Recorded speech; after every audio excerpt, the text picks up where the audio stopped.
सभी रोगों को ठीक करने के लिए हम कुछ ऐसे उपाय हैं कि जिसे अपना करके हम अपनी समस्याओं को दूर कर सकते हैं। जिसके लिए अगर देखा जाए तो बहरहाल सभी रोगों को एक ही उपाय से ठीक करना संभव नहीं है, लेकिन हम ऐसा जीवन जी सकते हैं जिससे अधिकांश रोगों से बचाव और उपचार दोनों हो सकते हैं। आप देखेंगे कि हमारे जो बीमारियां हैं, जो हमारे समस्याएं हैं, उसका कहीं ना कहीं कुछ तो हमारे आहार विहार से भी ताल्लुक़ रखता है। तो जिसके लिए हम अगर अपना आहार अगर सही कर लें, अगर अपना जो आहार है उसका चुनाव अगर सही तरीके से अगर करते हैं तो कुछ ऐसी समस्याएं जो हैं उससे हम निजात पा सकते हैं। तो जिसके लिए अगर देखा जाए, हमको अगर स्वस्थ रहना है तो हमें प्राकृतिक, सादा और संतुलित आहार लेना चाहिए, जिसमें फल, सब्जियां, अंकुरित अनाज, दूध, घी और दाल ऐसे जो पोषक तत्व जो हैं, जिसमें पोषक तत्व मिलते हैं, जो हमारे शरीर के लिए जो पोषण साबित हो सकता है, हम ऐसे आहार का प्रयोग करें। जंक फूड, अधिक तला भुना मांसाहार, शराब, धूम्रपान से तो बिल्कुल दूर रहें, इससे हमेशा बचना चाहिए। अगर इसका हम सेवन ना करें तो फिर ये हमारे स्वास्थ्य के लिए बहुत ही फ़ायदे हो सकते हैं। समय पर और सीमित मात्रा में ही भोजन लें, क्योंकि भोजन तो ठीक है, भोजन हमारे शरीर के लिए बहुत ही आवश्यक है, भोजन लेना चाहिए, लेकिन बहुत अधिक अगर भोजन लेते हैं तो वो भी हमारे स्वास्थ्य के लिए बहुत ही मान कर चलिए कि बहुत ही नुकसान करता है। और रोज़ पर्याप्त पानी पिएं। आप समझेंगे कि भोजन तो करना ठीक है, कुछ ऐसे लोग हैं कि वो लोग आप देखेंगे कि दिन में बहुत कम से कम पानी का प्रयोग करेंगे, बहुत कम पानी पिएंगे। तो यह भी हमारे एक जो शरीर में जो रोग हैं या जो बीमारियां हैं उसका एक कारण बन सकता है। तो इसके लिए हम अपने दिनचर्या में पर्याप्त पानी पिएं, और अगर संभव हो तो गुनगुना जल, यानी गुनगुना अगर हम पानी पीते हैं तो वो हमारे लिए मान कर चलिए बहुत ही सर्वोत्तम गुण अगर मिलता है।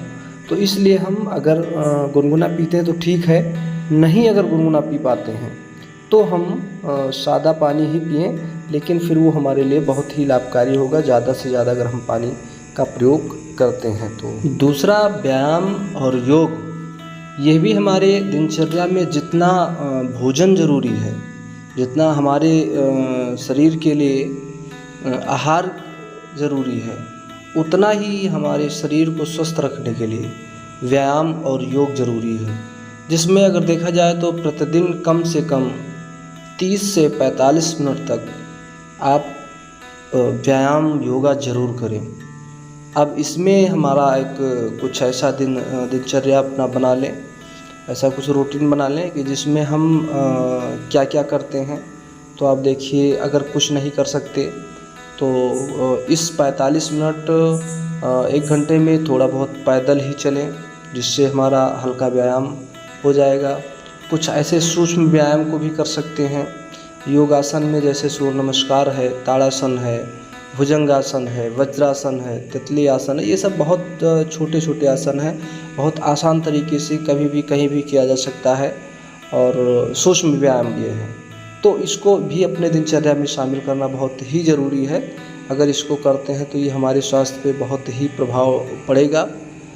इसके बाद हम देखेंगे कि प्राणायाम है, जो प्राणायाम में बहुत सारे ऐसे प्राणायाम हैं कि जिसको हम करके अपने इम्यूनिटी को और अपने शरीर को स्वस्थ रख सकते हैं। जिसमें से जैसे अनुलोम विलोम है, कपालभाति है, भ्रामरी है, शवासन है।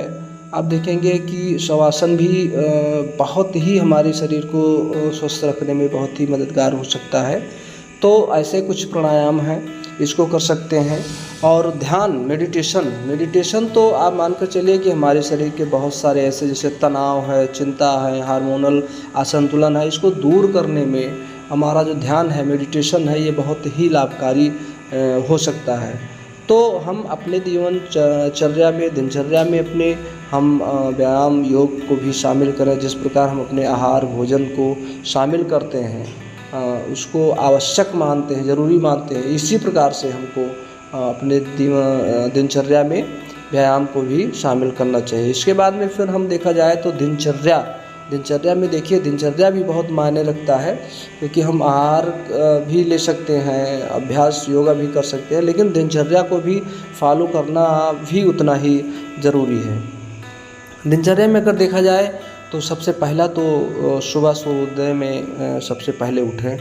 ऐसा ना हो कि हम सूर्य निकलने के बाद तक सोए रहें और ज़्यादा देर तक सोएं या दिन में भी सोएं, ऐसा नहीं है, क्योंकि हर एक समय के लिए हर एक मतलब निश्चित एक समय फिक्स करना पड़ेगा। अगर आप स्वस्थ रहना चाहते हैं तो ऐसा नहीं कि जब मन कहा तब खा लिए, जब मन कहा सो गए, जब मन कहा, तो ऐसा नहीं होना चाहिए।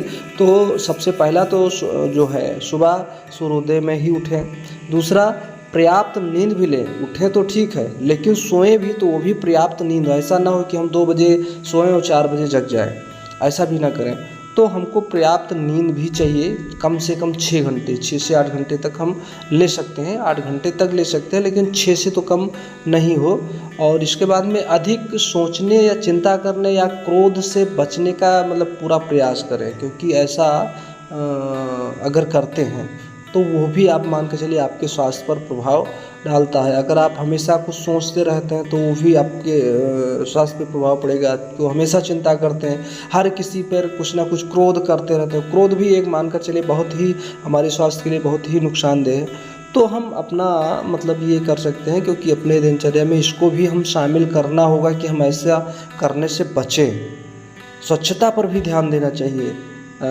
मतलब ऐसा भी ना हो कि हम जैसे मान लीजिए स्नान करना हुआ, अब हम जब मन कहा तब कर ले, वो भी अपने रूटीन में करिए। अगर हो सकता है दिन में 2 बार अगर कर सकते हैं तो करें, नहीं तो 1 बार तो ज़रूर ही करना चाहिए। तो ये दिनचर्या में ऐसे इन चीज़ों को हम अपने शामिल कर सकते हैं कि साफ़ सफाई स्वच्छता। इसके बाद ये तो हमको अपने शरीर में बीमारियों को आने से रोकने के लिए ऐसे उपाय हैं, लेकिन यदि किसी कारणवश आ भी गया, कोई समस्या हमको हो भी गई है अगर, तो उसके लिए हमको क्या करना चाहिए कि आयुर्वेद एवं घरेलू उपचार के माध्यम से उसको ठीक करने का प्रयास करना चाहिए।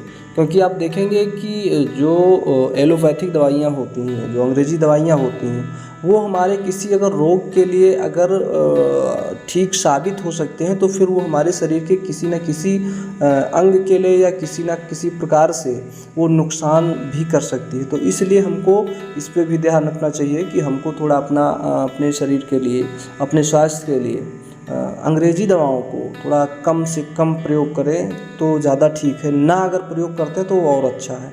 तो इसके लिए हमको जैसे घरेलू उपचार में हम अगर कुछ नहीं कर सकते तो प्रतिदिन जैसे 1 गिलास गुनगुना पानी का प्रयोग करें, नींबू शहद भी पी सकते हैं, और सुबह खाली पेट तुलसी के पत्ते, आंवला, अदरक, हल्दी का सेवन। ये क्या होता है कि हमारा जो प्रतिरक्षा प्रणाली है, जो हमारा रोग प्रतिरोधक क्षमता है, इम्यूनिटी पावर जो है, उसमें थोड़ा हमको ये और बढ़ाने का ये काम करता है। तो इसलिए ऐसे कुछ घरेलू उपचार को करने से हमारे स्वास्थ्य के लिए बहुत ही लाभदायक हो सकता है। मौसमी फलों और सब्जियों का उपयोग ज़रूर करना चाहिए, क्योंकि ये जो मौसमी जो फल होते हैं ये हमारे स्वास्थ्य के लिए बहुत ही लाभदायक होते हैं। बहुत सारे ऐसे फल हैं कि जिसको हम कर सकते हैं, खा सकते हैं, प्रयोग कर सकते हैं, लेकिन उसमें क्या होता है कि जो मौसमी फल या सब्जियां नहीं होते हैं वो स्टोर रहते हैं। तो इसलिए स्टोर जो होते हैं, स्टोर में क्या होता है कि वो हमारे शरीर के लिए, हमारे स्वास्थ्य के लिए कुछ हद तक नुकसान कर सकते हैं, लेकिन जो मौसमी फल होते हैं अगर उसका हम प्रयोग करते हैं तो वो हमारे स्वास्थ्य के लिए बहुत ही लाभदायक हो सकता है। तो हम ज़्यादा से ज़्यादा ये प्रयास करें कि हम अंग्रेज़ी दवाओं का प्रयोग ना करके हम कुछ घरेलू उपचार या आयुर्वेदिक ऐसी औषधियों का प्रयोग करके हम अपने शरीर को स्वस्थ रख सकते हैं। इसके बाद में अगर देखा जाए तो फिर मानसिक और सामाजिक स्वास्थ्य भी हमारे लिए बहुत ही ज़रूरी है, जिसमें मानसिक और सामाजिक में अगर देखें तो हम सकारात्मक सोच रखें, हमेशा अपने परिवार और मित्रों के साथ अच्छा समय बिताएं। इसमें भी हमारे स्वास्थ्य पर काफ़ी प्रभाव पड़ता है। सेवा कार्य और प्रार्थना भजन करने से मन प्रसन्न रहता है।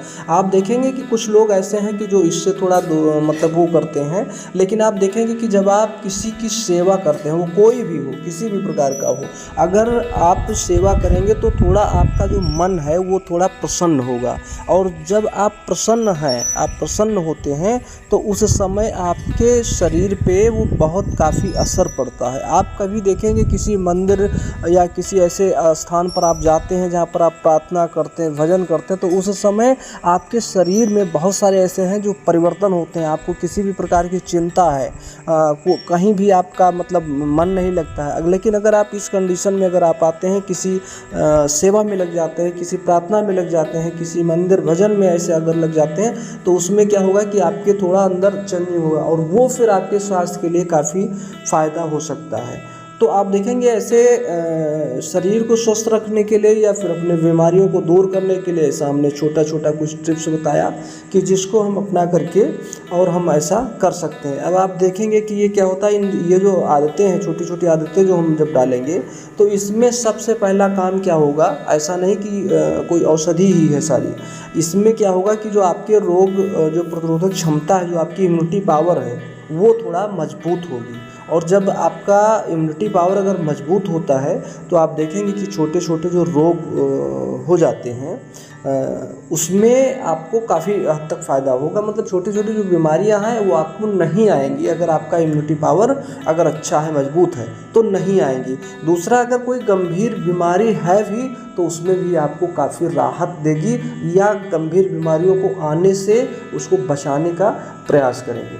तो इसलिए ये ऐसे हम अपने शरीर को स्वस्थ रखने के लिए हम ऐसे छोटे छोटे कुछ उपाय करके, और इन उपायों के माध्यम से हम अपने शरीर को स्वस्थ रख सकते हैं।